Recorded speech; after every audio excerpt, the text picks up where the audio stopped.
demonstra nesse slide a posição de cada componente do devido processo legal, conforme determina o artigo 5º, inciso 54 da Constituição Federal, quando afirma que ninguém será privado dos seus bens ou dos seus, da sua liberdade sem o devido processo legal. E o que é esse devido processo legal? Na verdade, esse devido processo legal, ele surge como um conjunto de procedimentos. O processo é um conjunto de procedimentos concatenados, né?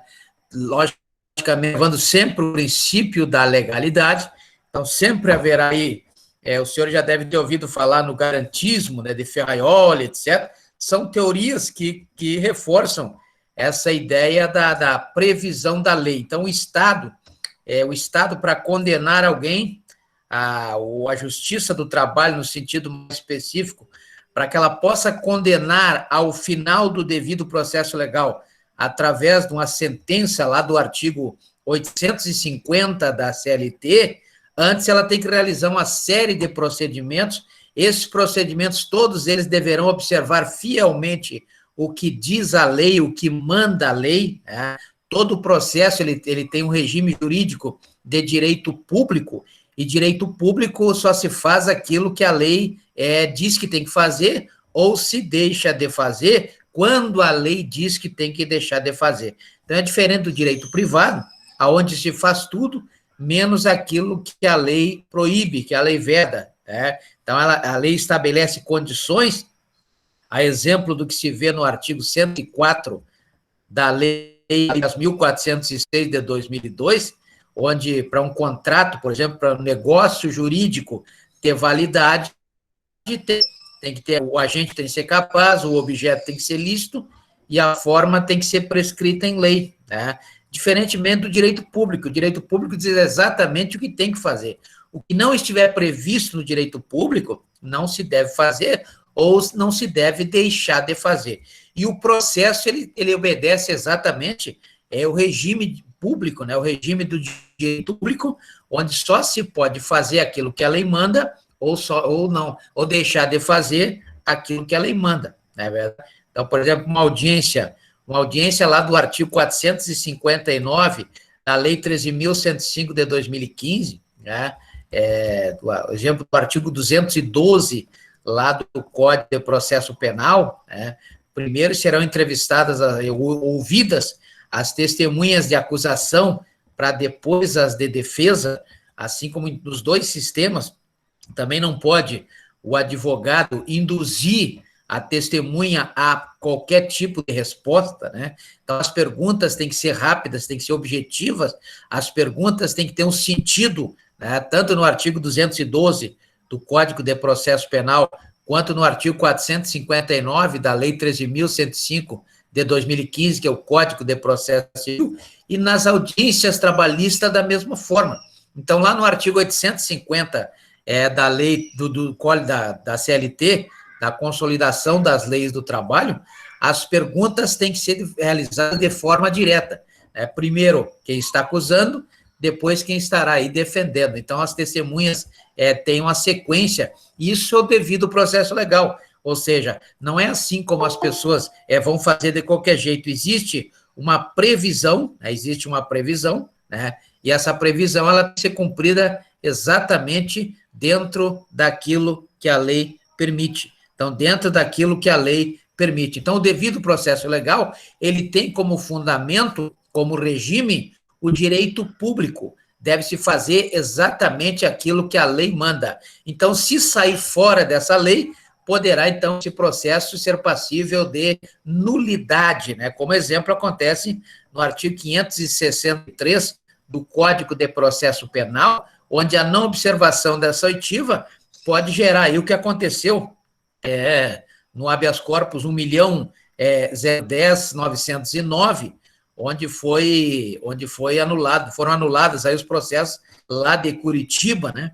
Onde, segundo informações, o juiz, na época, o juiz Moro, trocou a sequência, né, das oitivas, e aí prejudicou o réu, né? Então, foram anulados aí com base no artigo 563, e esse artigo 563, ele traz exatamente as possibilidades de anulação, né? As possibilidades de anulação, né? Deixa eu ver o que está acontecendo aqui, do devido processo legal. As possibilidades de anulação do devido processo legal criminal. No caso do devido processo criminal, devido processo legal trabalhista, acontece a mesma coisa, né? Então, vejam que essa questão aí, conforme demonstrado nesse slide, nós temos aí, de um lado, o reclamante, né? O reclamante é aquele que julga ter um direito seu lesado ou ameaçado de lesão, e aí, sendo dentro da competência prevista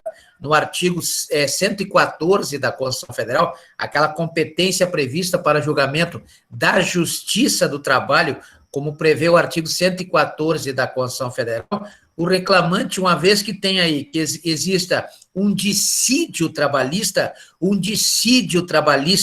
nos termos do artigo 643 da CLT, artigo 643 da CLT, traz o dissídio trabalhista e diz que quem vai julgar o dissídio trabalhista é a Justiça do Trabalho, ou seja, quem tem a competência, a função, a atribuição para julgar o dissídio trabalhista do artigo 643 da CLT é a Justiça do Trabalho, uma justiça especial federal, que prevista no artigo 111 da Constituição Federal. Artigo 111 da Constituição Federal. Então, nós temos aí a primeira figura do processo, que é exatamente o reclamante, né? O reclamante, que é a primeira figura do processo, ou seja, aquele que vai ter a iniciativa do processo, né? Vai ter iniciativa do processo. Logicamente que depois que o processo começa a andar, quem vai conduzir o processo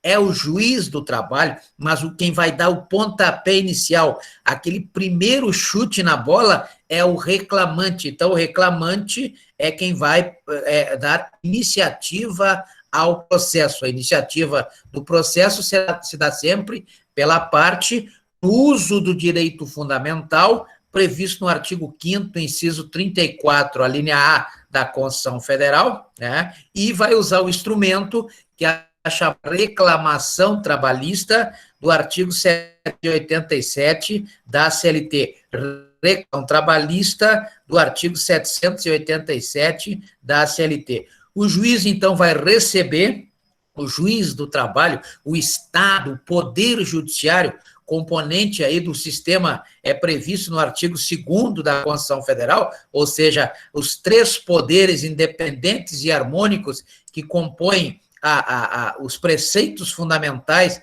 da República Federativa do Brasil, sendo o Poder Judiciário encarregado exatamente de exercer a jurisdição. A jurisdição trabalhista é uma forma de resolução de dissídio trabalhista, aquele lá do artigo 643 da CLT, uma vez que não tenha ocorrido a resolução desse dissídio ou pela autotutela ou pela autocomposição, restando, então, somente a heterocomposição, que pode ser pela jurisdição mista ou pode ser pela arbitragem da Lei 9.307/95, né? E conforme prevê o artigo 507-A da CLT.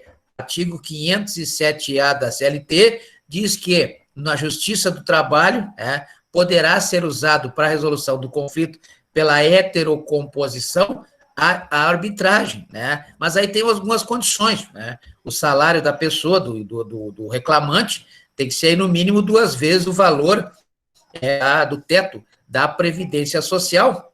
Então, vejo que já dificulta um pouco, haja vista que hoje o teto está em 6.200 e pouco, então tem que ganhar 12 mil e pouco, aí 13 mil quase, para poder usar a arbitragem.